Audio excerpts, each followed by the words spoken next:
Babila Wat nom kerjandin Cek madobe Sasap lajong Tosei kambo Kumbati kerjeng Baba welta Dobat gizing Angut jong Lagi sab Nenyai pergi Wat yu besna Yakin ang bisni Jisen ngesngi Kim sejauh dut yang Ikan tit ilong Ang kumkal Wat nung persna Sengai toher Gizing mutu Masem beja Wat bai din Wat bai kan ria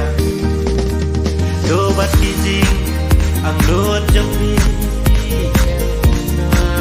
Tuyai pergi Wat yu besna Yakin ang bisni Jisen ngesngi Kim sejauh dut yang Oh